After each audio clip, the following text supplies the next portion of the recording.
Welcome, ladies and gentlemen, to the 311 Griffin YouTube channel.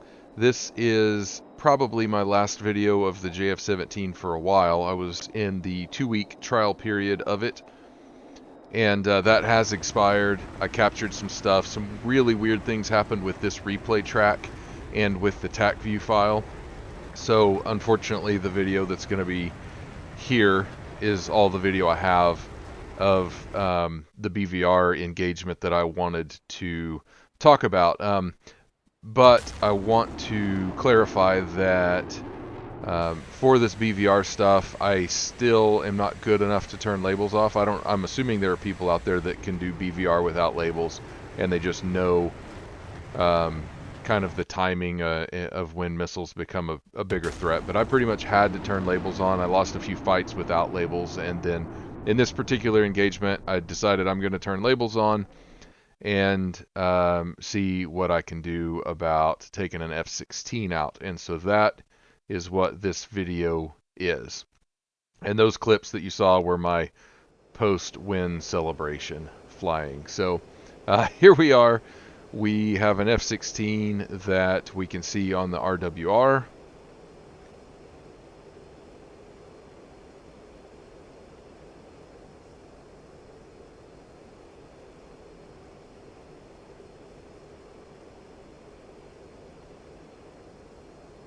We're cranking a little bit to the left.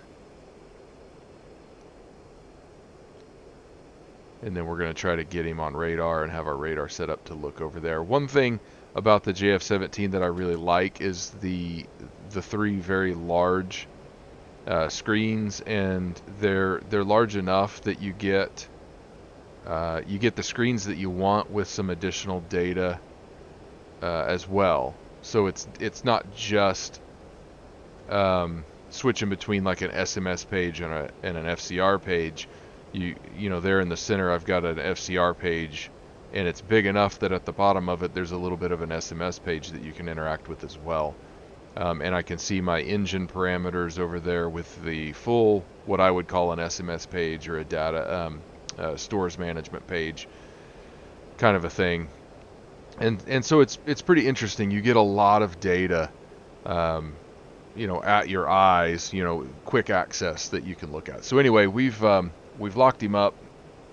And then looks like we dropped the contact.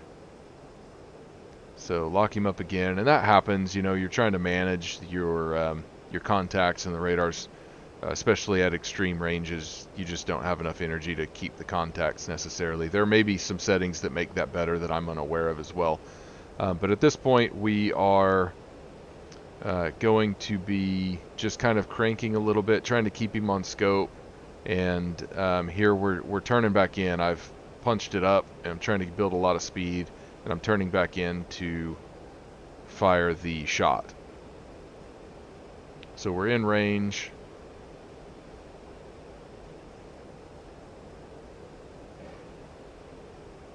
There we go, fire an SD-10. Now the SD-10s, and these get reworked a little bit from time to time, but last time that I tried to fly the F-16 against a JF-17 AI, the SD-10s would follow you around a corner if you were driving down the street. You know, like those things were ridiculous, and so it was really hard to defeat them. But I think they've been nerfed a little bit, maybe, and certainly, you know, the way I fired that one, that was kind of max range. So I dove to try to build energy back up, and then I cranked off to the right, turned back in, and as I turned through, I fired again, and now I'm cranking back off to the left.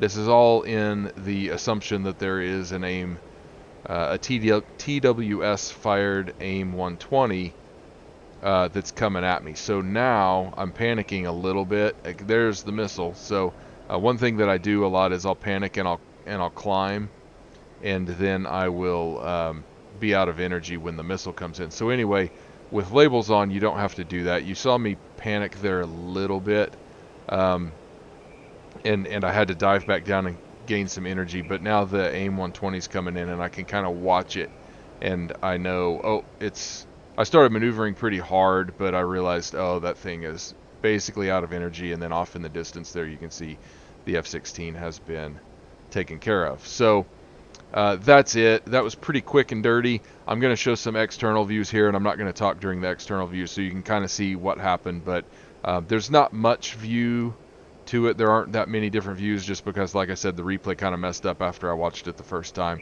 But essentially, with I don't know that those tactics are the best, but they kind of work.